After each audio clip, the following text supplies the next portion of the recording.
You're very welcome back. Now, from journalist to lecturer to Zen Buddhist priest, it's safe to say Ian Kilroy has quite the spiritual journey. And Ian joins us now just before the launch of his brand new book, which is called Do Not Try to Become a Buddha. Good morning, Ian. Thank you so much for joining us. It's lovely to have you here. Good morning. How long have you been a Buddhist priest? Well, I was ordained in 2011, so, I mean, that's 14 years now, you know. And were you practising Buddhism before that? Yeah, for many years, since the 1990s, really, and I became interested in Buddhism as a teenager, even before that. So in the 1980s, I began to become interested. And why was that? Tell us about your life as a Buddhist. Well, I mean, I was raised in Galway in a traditional kind of Catholic family, you know, and I was an altar boy, and I did that journey.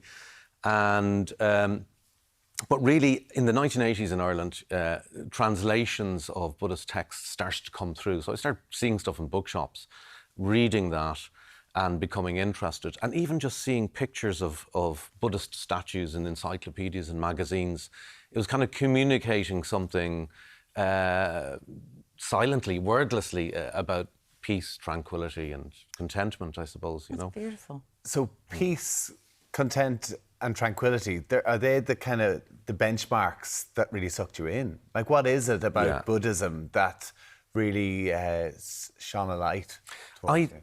I think it's the practice. I think when you sit down and do meditation, when you sit down and become quiet within yourself, you get to a place of peace, of stillness, and of kind of bliss and quietness sometimes.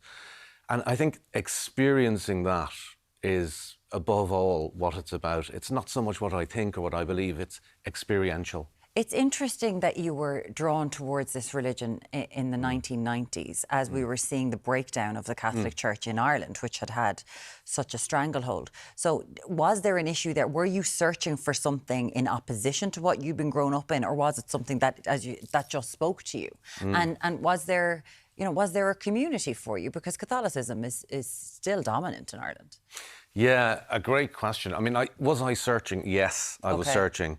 But I think it wasn't what you might say a road to Damascus moment of I'm a Buddhist. It was very much a gradual kind of move. I mean, I was still a Catholic for a long time, you know, and gradually there was a transition where I felt, well, actually, I'm not really anymore, you know.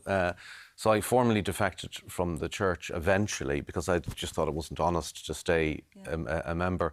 So becoming a Buddhist, there was no community, really. There were very few Buddhists. Buddhism in Ireland started really in the 70s. You know, people coming back from the States, from West Coast America, where the hippies and the Beats in San Francisco had got interested in Eastern culture. If you remember the Beatles going off to India and all that.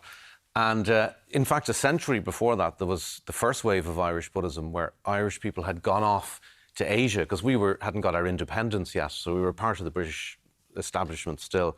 They were getting civil service jobs, going off to Burma and Cambodia and places and becoming Buddhists.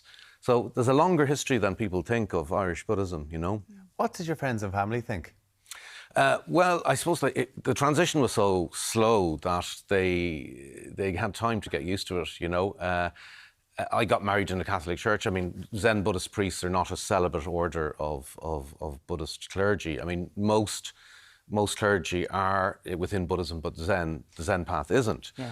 So, you know, my wife got used to it. My parents, who are very devout Catholics, got used to it. And, you know, when you see someone's life improve, I suppose, because of the path that they're travelling, then the proof of the pudding is in the eating.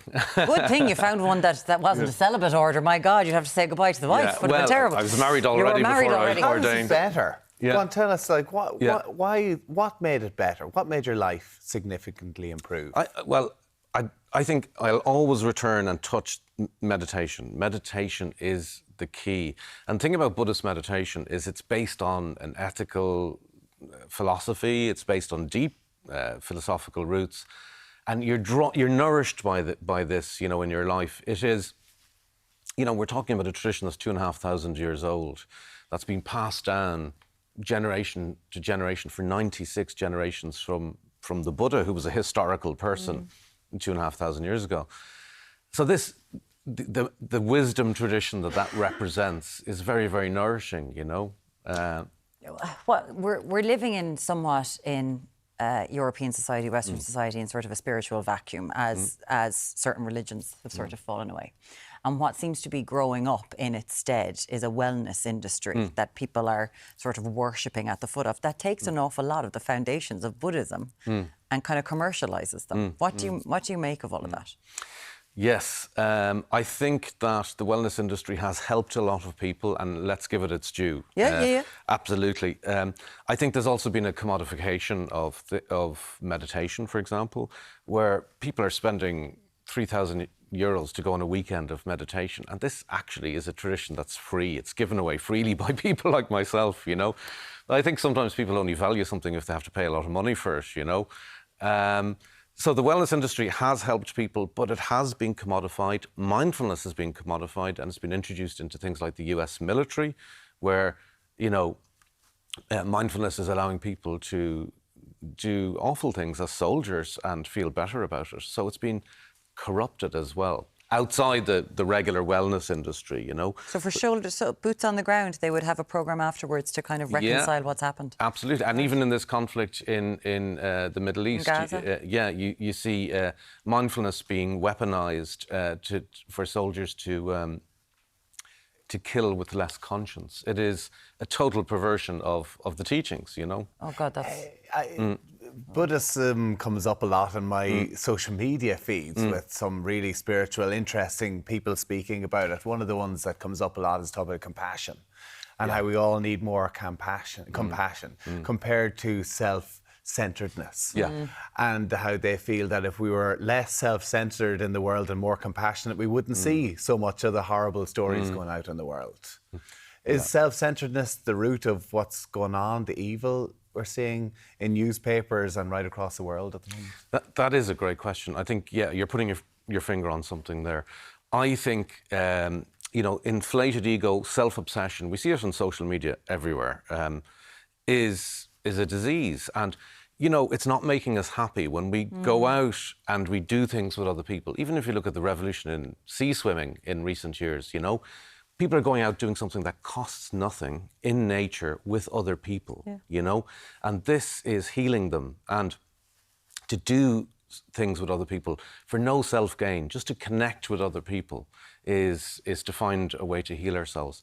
So yes, self-obsession is a disease, and materialism is running rampant, and these things are making us miserable. I mean, I teach in TU Dublin, and the amount of anxiety you see in the young generation coming up, they've never had more and been more miserable. It's such a dichotomy, isn't it? When you're looking at it, you're like, all the things we have, and so people are so unhappy. And again, we go back to the vacuum. As you said, you could listen to your voice all day. Like, it's so incredibly calming. You work in TU Dublin, that's your job. Yeah. How do you do the old priesting alongside it? How does it all work? Well, I suppose, remember growing up when there was the priests and nuns who were teachers and nurses and everything? It's the same model. Same thing. I've got a job. What do you teach? I teach journalism. I used to work in the Irish Times before I set up Dublin Zen Centre in Temple Bar, which is our centre. I worked as a journalist. I worked in the Irish Times. I was arts editor in the Irish Examiner down in Cork for a few years.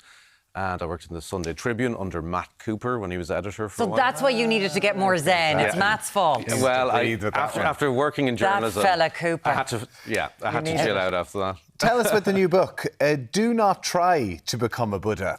Yeah. That seems to be the complete opposite to the message that I think you're trying to get across here. Practicing Zen right where you are. Why did you do the book? Yeah. Well, I wrote the book during COVID lockdown, and it was really a meditation on my journey so far. So anyone who grew up in Ireland in the 80s and 90s would relate to the book, you know, even if they're not interested in Buddhism. Do not try to become a Buddha is a statement from a 13th century Buddhist text from Japanese Zen master Dogen Zenji. And really it's about do not try, always struggling and chasing something. Come back, come home to yourself, settle within yourself, and you will discover the tranquility, the peace of Buddhahood within yourself. So that journey, always looking outside yourself, is the problem. To turn that around is the message of the title, really. I would take that as a clip Settle within yourself. You just, Love there's that. something Let the that's so future beautiful. take care of itself. To hope in the present moment is what makes life possible. There you have it. Beautiful. Fascinating. Yeah, very, very interesting. Ian Kilroy, thank you so much for coming in and talking to us. Thanks so much. A great pleasure to meet you. And thanks for wearing the robes as well and everything this morning. We appreciate it, Ian. Thank Your you so much. book is out, available now. Do not try to become a Buddha. There we have it. Thanks a million, Ian. Cheers.